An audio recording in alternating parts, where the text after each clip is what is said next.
Hello children, this is Grandma Carla, and I am here with Miss Haley, and over here with Miss Brianna, who are going to be my helpers today while we read Charlotte's Web.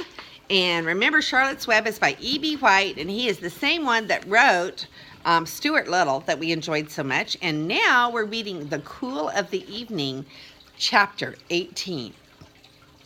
In the cool of the evening, when shadows darkened the fairgrounds, Templeton crept from the crate and looked around. Wilbur lay asleep in the straw. Charlotte was building a web. Templeton's keen nose detected many fine smells in the air. The rat was hungry and thirsty. He decided to go exploring. Without saying anything to anybody, he started off. "Bring me back a word," Charlotte called after him. "I shall be writing tonight for the last time." The rat mumbled something to himself and disappeared into the shadows. He did not like being treated like a messenger boy. After the heat of the day, the evening came as a welcome relief to all. The Ferris wheel was lighted now. It went around and around in the sky and seemed twice as high as by day. There were lights in the midway, and you could hear the crackle of the gambling machines and the music of the merry-go-round and the voice of the man in the B-note booth calling numbers. The children felt refreshed after their nap.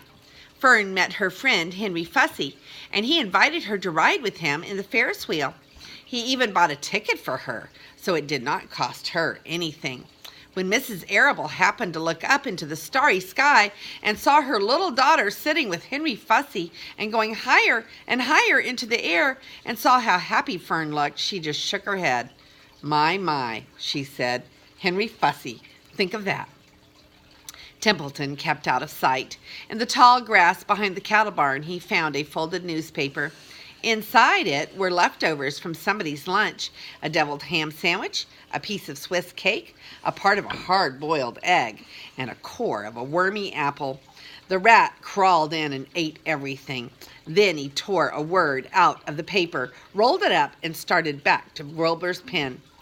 Charlotte had her web almost finished when Templeton returned, carrying the newspaper clipping.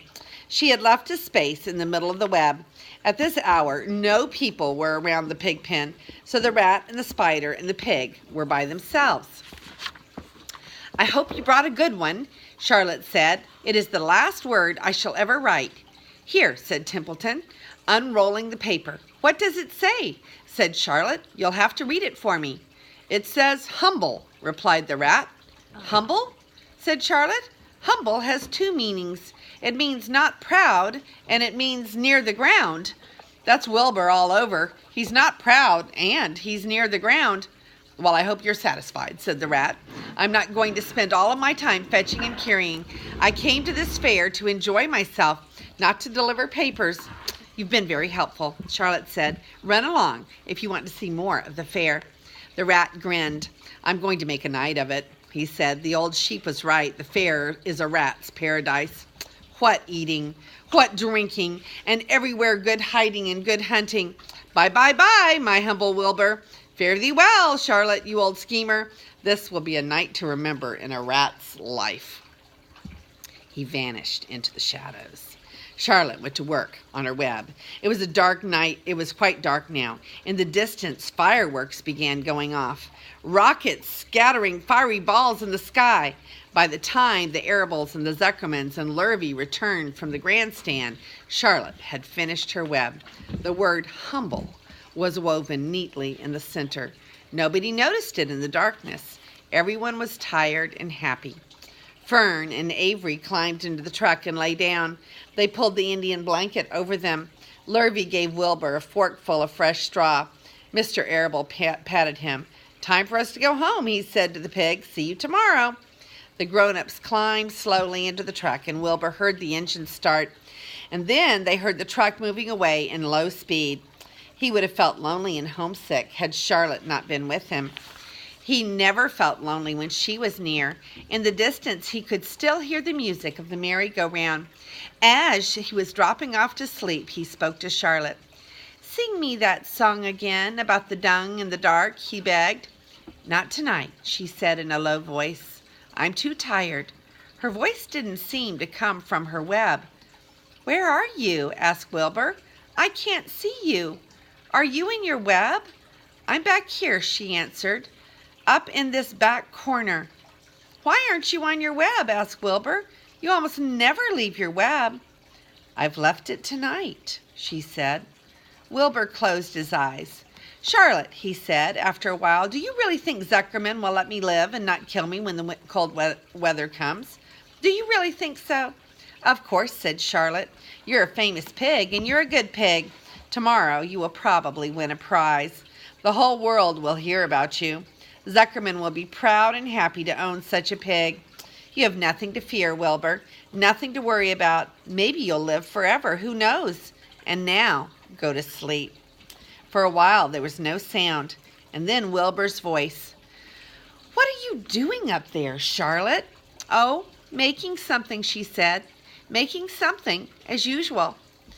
Is it something for me? Asked Wilbur. No, said Charlotte, it's something for me, for a change. Please tell me what it is, begged Wilbur. I'll tell you in the morning, she said.